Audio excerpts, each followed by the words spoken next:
ignored extensive dissenting criticism and witnesses. Submissions in the inquiry and witnesses' statement completely ignored. Not a single change, no amendments recommended, just pass it, they said. They gave you a big middle finger. That's what they did. In the Senate, there was no debate. It was guillotined, it was cut off. Not one word of debate. I tried to remove the guillotine to enable debate. I lost. The people we represent and who pay our wages as MPs should see their representatives debate the bill. Labor, Greens, Teal Senator David Pocock, Jackie Lambie Network, David Vann, a former Liberal, now an independent, voted either for the bill or for the guillotine. They pushed it through while hiding from debate and your scrutiny. Right. Then we got into the amendments in the committee stage. Significant amendments. Not one was debated because of the guillotine. Not one. Changes made to the bill, no one could even hold the people accountable. So what is the digital identity? It's legislation that forms a framework for permanent and expansive digital ID of all Australian citizens, way beyond what Katie's husband faces. It's a master ID joining previously disconnected, separate, independent departmental statements into one massive ID of citizens, containing confidential data and information. It allows the government to aggregate all your data into one place and sell it. Information about you. Now, MyGov already links driver's license, passport, Medicare card, vaccination record. And now, if it passes through the House of Representatives, if it passes, the digital ID will link all government data related to each person in this country, every Australian. Centrelink will see veteran service status, vaccine status, tax return, NDIS record, parking fines. No privacy whatsoever. 350,000 federal public servants can see everything about you and me, everything. And it will enable them to withhold services if you don't comply. This is like a totalitarian regime. But here's a real kicker. Future amendments of the digital ID pair the government's data with the private sector data, such as purchasing records, to create what they call a rich digital view of each and every citizen. Every one of us here. All records, purchases, finances, health records, travel and movements, social media comments, assets owned. For example, do you own an SUV? There'll be limits put on you.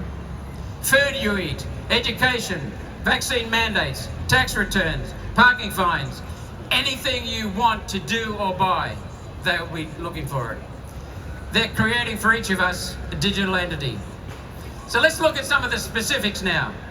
Law enforcement, and by law enforcement I mean the police, but I also mean, according to this bill, a senior administrator in the Public Service Department.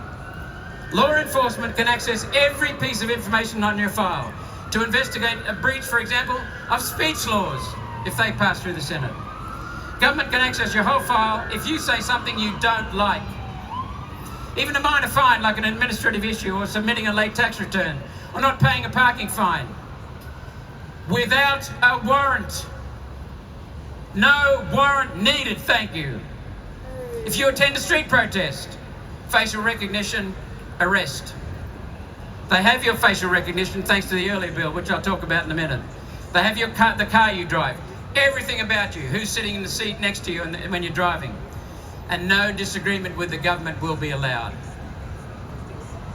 No limit to social control the police can exercise. Complete control. Do you trust government? No. Let's look at hacking. It increases dramatically the serious risk of security breaches because everything about you is in one place. Government and big tech are right now the most vulnerable to hacking, and they're portals of hacking. Do you trust the Federal Public Service to keep your data safe? No. Most breaches of security, digital security, are human error. How are they going to control that? Next point, there's no privacy protection. Privacy laws to stop them doing it have not yet been written. Even the bloody Greens objected to that. But they still voted for the digital ID bill without the security protection. The government promises it'll come up with privacy laws. And there'll be unauthorised widening of scope, just like Director's ID. The next thing, your data, depending upon who buys it, can be stored overseas, away from Australian legal protections. The government can sell your data, or trade it, or give access to big business mates, because all are linked to the same data. How does that sound? Jeff Bezos in control. If you want access to your health data when someone else owns it, you'll pay for it. You will pay for access to your health data. Here's where it comes together in the long globalist agenda for control. Coupled with other bills and other work going on in public service, this provides very powerful control. Anthony Albanese's identity verification bill, enabling facial scans for each and every one of us, went through the Parliament just a couple of months ago. Do you know who started the discussion paper on that? The Liberal National Party, when they were in power. Next thing, the digital identity.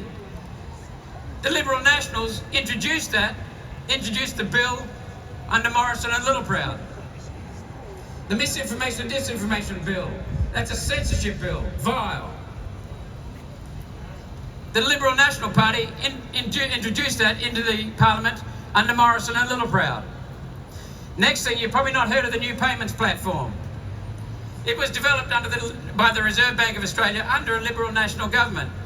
It's a node where every single electronic financial transaction in our country passes through that node and is captured. Every time you use electronic transactions, it's captured. Next thing, digital currency. I asked questions in Senate estimates of the Reserve Bank. The Reserve Bank admitted, with some hesitation, that they're developing a digital currency for our country and that it'll be linked and connected to a global digital currency.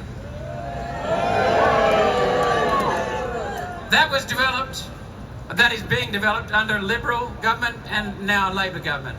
It'll be programmable digital currency. So it'll track your meat consumption, track your petrol use, track your use of energy, electricity, and it'll likely be programmed to expire if you don't use your money, to eliminate savings. And when you've got no savings, they've got you. They've got us. The cash-bound bill was introduced by Morrison, supported in the lower house by Albanese and Morrison. It went through the lower house. It came to the Senate. We kicked up such a fuss. We got in touch with the members, the grassroots members of the Liberal and Labor parties. They put so much heat on it that it went to committee and stayed there month after month after month. I moved a motion after a few months to get it off the Senate, and it got off the Senate. Thanks to you. Thanks to you. Pauline and I have one vote. Ralph one vote each. Ralph's one vote. We got a couple of decent Liberals. They're just a tiny number of votes. It was the people pushing the Liberal and Labor senators that did that, not me. I was just your conduit. The banks now are cutting ATMs and branches, not only in the bush, but in the suburb, in the city. So they don't want us to have cash. What you can see here is a framework for social credit system. Complete control of every citizen of Australia, whether you like it or not. 15-minute cities, Oxford in the UK has already got them. Other places have got parts of this already.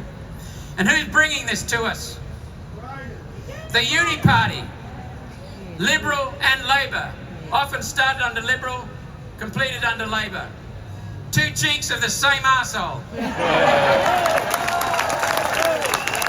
But wait.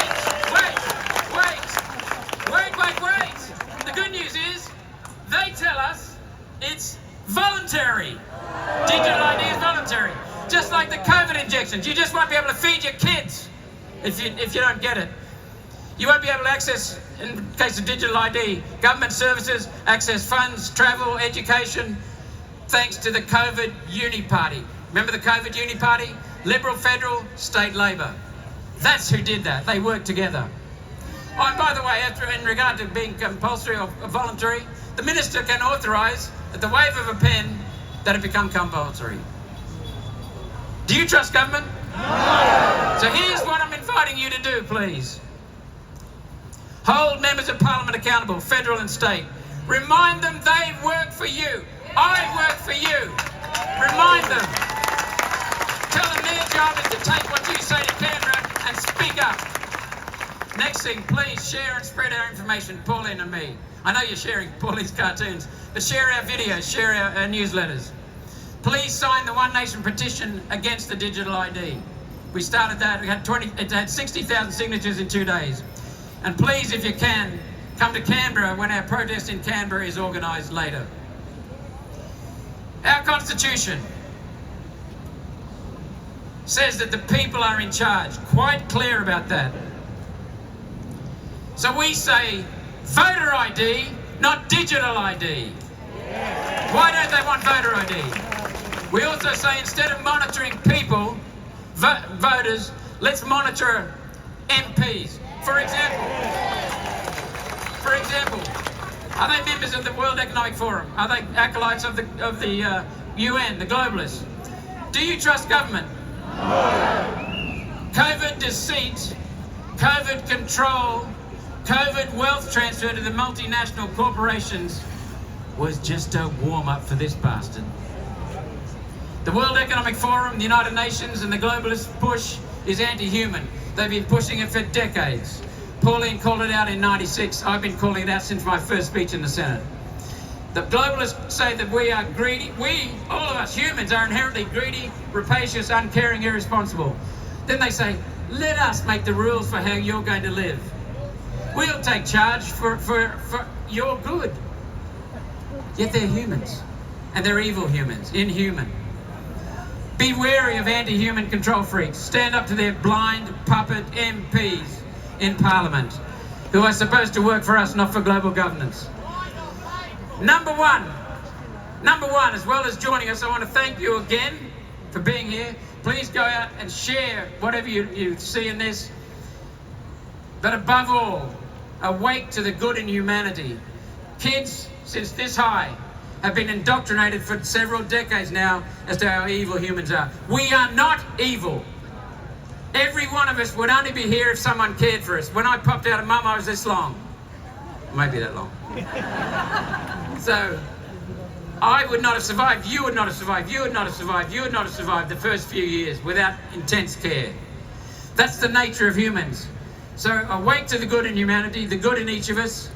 Be very positive and proud about our species, human beings. Be very proud. This is all about our species as well as our country. Stand up, because together we can be strong. Thank you so much.